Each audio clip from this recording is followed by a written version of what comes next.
Hello, everyone, and welcome to this edition of Investing and Trading Live. As always, my name is Josh Wilquist, and we got an action-packed show for you here today. We have a stock market decline past week or so. We got some big opportunities moving forward for the Bulls and the Bears. And today, to discuss some of that stuff, I got Luke Young on the show here today. Luke, how you doing today? I'm good. I'm feeling good. How about you, Josh? Well, I'm feeling good. You're looking good today in that nice shirt you got on today. Thank you. It's about time you dress up around here. It's you know, the clean press shirts and the slacks. I like it. You're looking nice today.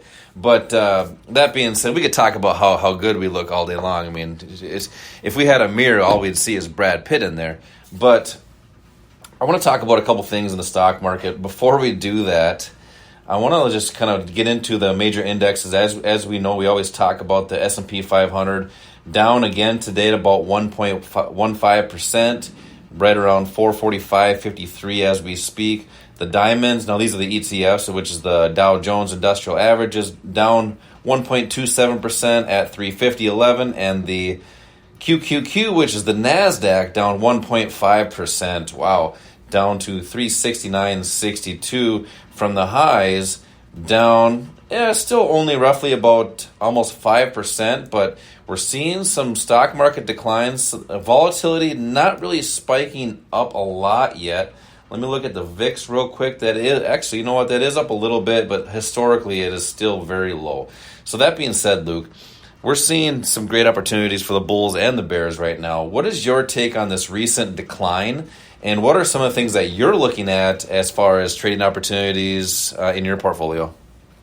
Well, great question, and thanks for having me on again, and for your kind words of saying I look good. Hey, I gotta say something nice once in a while.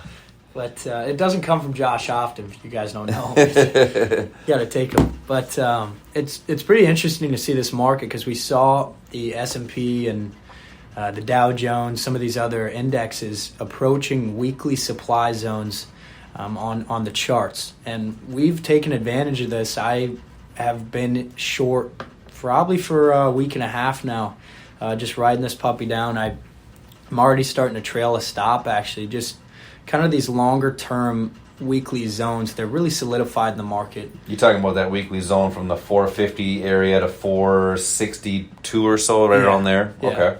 So what you come to find too, if you're trying to follow these supply and demand zones, the higher time frame you go is typically, like I said, more solidified, because if you're following supply and demand, it's mainly finding where these big banks and institutions get in and out of the market, and that's where they primarily are, is these higher time frames. They take weeks to get in and out of these positions, and you got to take advantage of it when they come. 'Cause if the market drops, and it goes quick. Yeah, and as we know, there's always, the short-term trading investing that they're doing as well, but they're scaling into usually massive positions. And it's tough to do that on a smaller time frame. They're doing that on many different price points as well. So what Luke is talking about with a larger time frame, like a weekly price chart, and by the way, that's where we get our information from. It's not earnings reports, it's not company management team, it's a price chart, because that's telling you price within a certain amount of time. So I like how you're describing, a supply zone that you're talking about. And just so we know too, there is risk in trading and investing. We're not giving any recommendations here. This is strictly for entertainment purposes only. So that being said, Luke, so that's the S&P 500 you're talking about. Any insight on any commodities? We talk a lot about on the show is gold and silver. And gold and silver are kind of, they've been somewhat flat for a while. I mean, so gold tip, is right around the 1927 mark. That it does have a supply overhead, and silver down at about 22.76, but down currently about, looks like about 11% for the past week or so. Any insight on any other commodities or even gold and silver? I've just been mainly looking at the U.S. markets, actually, just in the past 2 weeks, just focusing in on those in sector rotations, like I was talking about on the previous show. Mm-hmm. Like energy, technology, following where to get in and out of those markets. Sure. Consumer staples is one we're long on this week, but so you're talking about some ETFs then? Yeah, some ETFs. of the sector rotations. But if you want to know a market that's really gotten hammered, I'm sure you've talked about it on your show, is bonds. look at bonds in the past year or two. I'm talking about the TLT maybe? Yeah. Let's see, TLT. So what we're talking about is an exchange-traded fund. And exchange-traded funds are basically, it's basically a stock. They trade just like a stock does, and they're in shares. So TLT, just pulling that up on a chart here, whenever you're trying to find something, you never can find it. But TLT is the 20-year Treasury. And as Luke's talking about, down at about 97.08, and you said on the year meant to look at? Yeah. On the year, down roughly, not a ton, but that in essence it is down about 10%. But on a longer term, for about 2 years. Yeah, on a longer term, it's been cratering for quite some time. Even just looking at the last 2 years, down 36%. So, because TLT, so bonds, that's a big place where people like to park their money, because generally speaking, bonds have been safe. But, for the past 2 years, 3 years, whatever's been going on, they have not been safe. So people in their retirement accounts that maybe are managing their own or have somebody managing them for them, if they're in bonds, they are getting smoked. Completely smoked. They're down a lot of money if they are still long. Yeah, and that's that traditional thing, too. If you look at it from February of 2020, TLT is down 44%. That being said, if people do like bonds, there is a way to short this, right? Even in a retirement account through options, you can do that. And explain what that concept is. Well, when you're trying to short something, you're trying to take advantage of a move going down. So the idea behind it, you don't actually have to know exactly how it works. I did a podcast one time with a guy named Tim, and he said, don't worry about the real meaning behind shorting. It's because you can. That's perfect, because if you think too hard into it, it's like, how does this even work? But basically, you're selling shares and buying them at a lower price, which creates a positive outcome for you. And the reason you can sell shares that you don't have is your broker will lend them to you. And they lend them to you for a very small percentage, usually charge you a commission, which is $1 to $2, but they end up making money over time. It's just a beautiful thing to take advantage of these down markets. Yeah, well, most people don't even know that it's possible. If they do know it's possible, they don't understand it. And it's just like the internet. Why do we use the internet? Well, because it's a great thing. Well, how does it work? Who the heck knows, right? It's because it does, right? The same thing as cryptocurrency. A lot of people don't know what it is, and the people that do don't really understand how to take advantage of it. And what is blockchain? Well, it's something there. There's smart contracts and all that stuff. It's there because it's there, and don't worry about why. Learn the skills and techniques to capitalize on that. So that being said, with shorting, we also too, shorting as well, you could just take it in the options market. Yep. You could just buy a put. It's called buying a put, and you're taking advantage on a downside move in the option market. Yep, and your risk is limited there, isn't it? Very, very minimal. So that's the good part about options. If you don't know options, definitely find somebody who knows how to trade and invest options and essentially do what they do, because they're a phenomenal thing. Now, I wanted to peek at a couple stocks here. I wanted to get your take on that. I feel like Stephen A. Smith on First Take today. But I want to talk a little bit about Apple. So Apple reaching all-time highs up to roughly around July 25th. Now, Apple has seen a decline. And the crazy thing is they had earnings last week. And ever since earnings, it was actually good earnings. They've dropped from the highs. It's not a ton, but in essence it is a drop. But is it a pullback or is it an opportunity to buy again? It's down about 10%. Any thoughts on Apple? I have not looked at Apple, but I know the past probably 2 months I've been trying to go long, and I say trying because obviously I haven't gotten filled yet. I was looking for good areas of opportunity to go long, and it just kept moving up at kind of a weird angle. If you look at the chart, it's just a steady increase in price, and this drawback could create more opportunity to get long. I'd have to go look, Josh, but yeah. What's your take on it? So with Apple, you're kind of the same thing. It's been going up so fast. It has been tough to get into. You could just buy it and hope it goes up, but that's really not over a long term. is not a good strategy, because if you buy in hope, eventually you're going to have that one stock that gets you out. So one of the things that a lot of people are doing, and what you were looking at, is maybe selling some puts on it, trying to collect some premium on it, but quite frankly, the volatility has been low as well. It was giving some volatility back in, I believe it was around January of this year. It did offer some good premium, so opportunities to get in, but you probably never got in because markets just kept going up and up and up, which in essence you're collecting a profit or a potential profit on premium.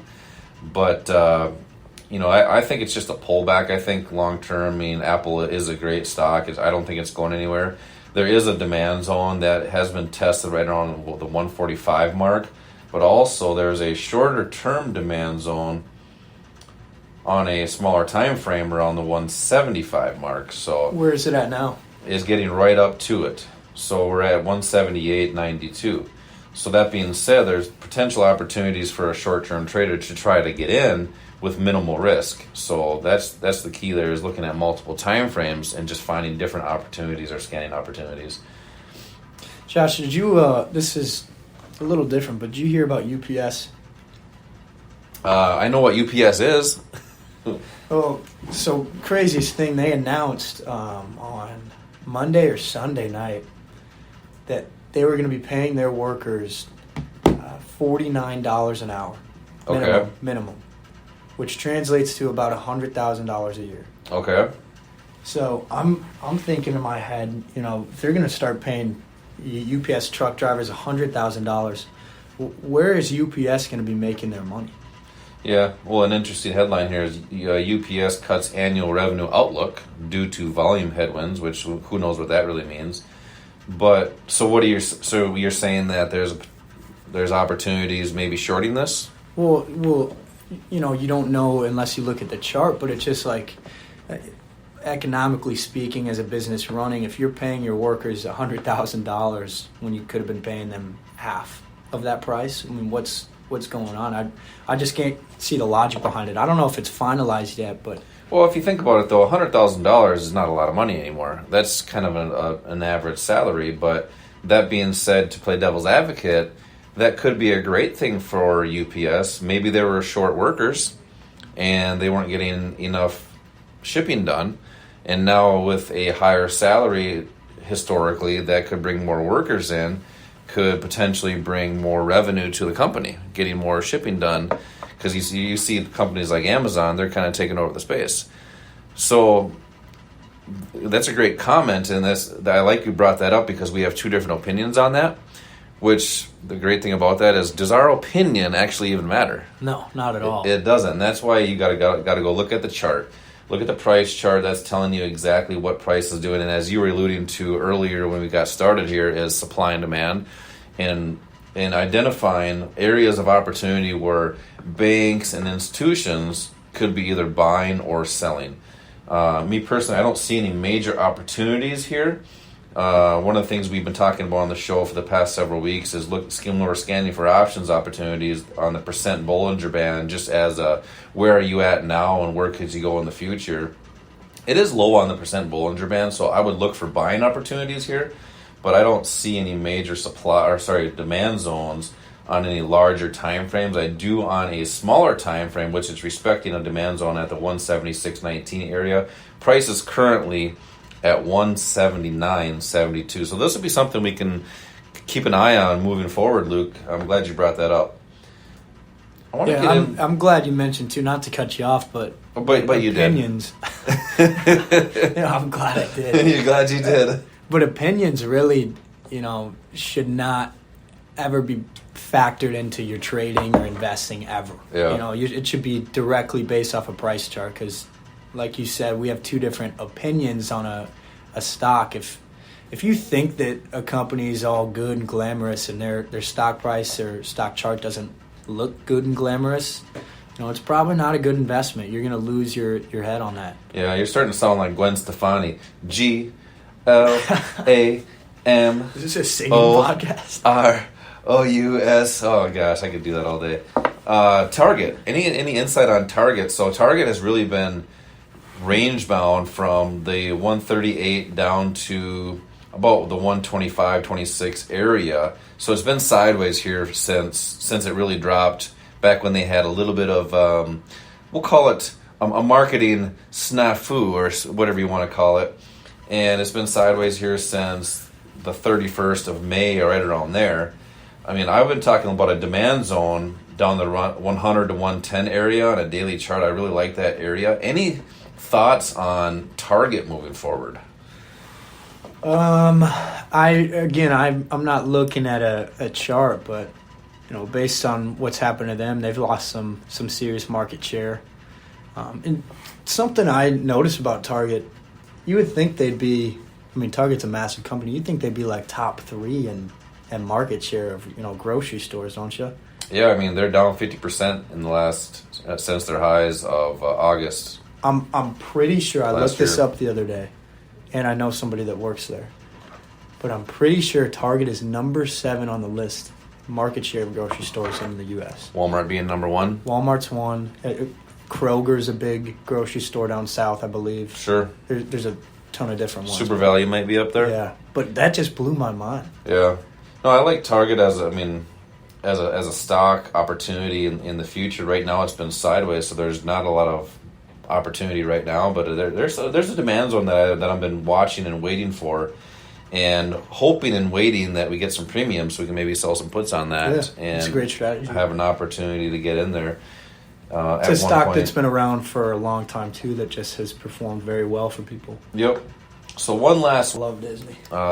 Disney. We've been talking about in some options plays. We've been talking about the last 2-3 weeks. Now, Disney has earnings coming up tomorrow, and tomorrow, Wednesday the 9th. It's been sideways here.